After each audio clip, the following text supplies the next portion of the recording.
Welcome to பேம்பஸ் kitchen. இன்னைக்கு நம்ம கிச்சன்ல என்ன ஸ்பெஷல்னு பார்த்தீங்கன்னா, எறா பிரியாணி தாங்க செய்ய போறோம். வாங்க எப்படி செய்யலான்னு பார்க்கலாம். இன்னைக்கு நான் 1/2 கிலோ எறா எடுத்துருக்கேங்க. அதுக்கு 2 பெரிய வெங்காயம் கட் பண்ணி எடுத்துக்கிறேங்க. 2 பெரிய தக்காளி, பழுத்த தக்காளியா இருக்கட்டும் கட் பண்ணி எடுத்துக்கோங்க. எப்படி செய்யலான்னு பார்க்கலாம் வாங்க. ஒரு பாத்திரத்தில எண்ணெய் காஞ்சதுமே நம்ம 3 இல்ல 4 துண்டு பட்டை சேர்த்துக்கலாங்க. ஒரு ஸ்டார் பூ சேர்த்துக்கலாங்க. 4 கிராம்பு சேர்த்துக்கலாங்க. 4 ஏலக்காய் சேர்த்துக்கலாங்க. வாசனைக்கும் சுவைக்கும் நம்ம கடற்பாசி சேர்த்துக்கலாங்க. ரொம்பவே நல்லாயிருக்கும். நான் எப்போவுமே கடற்பாசி சேர்ப்பேங்க பிரியாணி செய்யும்போது. நறுக்கி வச்சுருக்க வெங்காயத்தை சேர்த்து நல்லா வதக்கிக்கோங்க.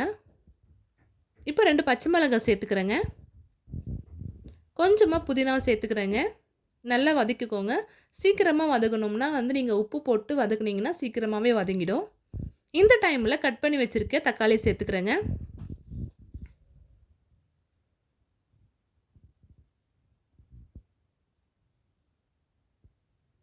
இப்போ கொஞ்சமாக உப்பு சேர்த்துக்கலாங்க. சீக்கிரமாக வதங்கிடும். நான் எப்பவுமே இஞ்சி பூண்டு விழுது வெங்காயம் போட்ட பிறகு போட மாட்டேன். தக்காளி போட்ட பிறகு தாங்க போடுவேன். ஏன்னா அப்போ தான் அடி பிடிக்காது. 1 டீஸ்பூன் அளவு நான் இஞ்சி பூண்டு விழுது சேர்த்துக்கிறேங்க.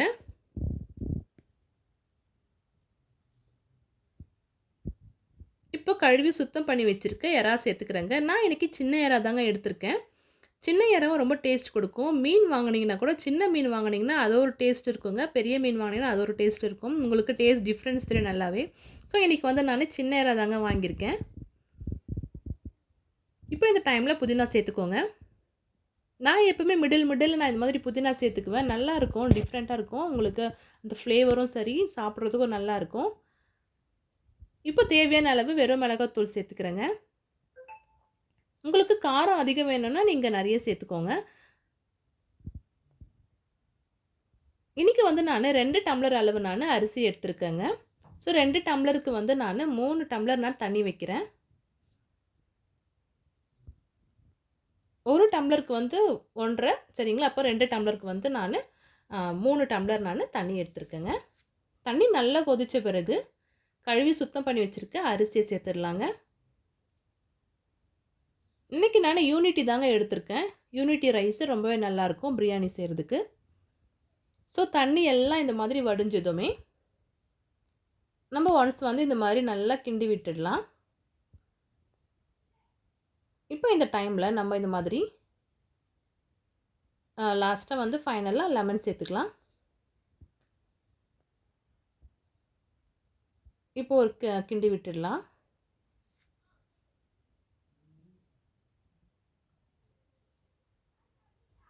இந்த ஸ்டேஜில் நம்ம அப்படியே குக்கரை மூடி போட்டுற போகிறோங்க. கடைசியாக நம்ம புதினா தூவிடலாம். இப்போது 15 இல்லைனா 20 மினிட்ஸ் அப்படியே இருக்கட்டும்ங்க. விசில் எதுவுமே விடாதீங்க. உங்களுக்கு வெந்துடும், சீக்கிரமாகவே வெந்துடும். உங்களுக்கு ரைஸும் நல்லாயிருக்கும், அடி பிடிக்காது. ஸோ அதனால் நீங்கள் லோ ஃப்ளேமில் வைக்கணுங்க. எப்போவுமே மூடிட்டு லோ ஃப்ளேமில் வச்சுக்கோங்க. அப்போ தான் உங்களுக்கு அடி பிடிக்காது. அவ்வளோதாங்க, எறா பிரியாணி சூப்பராக ரெடி ஆகிடுச்சுங்க. கண்டிப்பாக உங்கள் வீட்டில் ட்ரை பண்ணி பார்த்துட்டு எப்படி இருக்குன்னு சொல்லிட்டு எனக்கு மறக்காமல் கமெண்ட் பண்ணுங்கள்.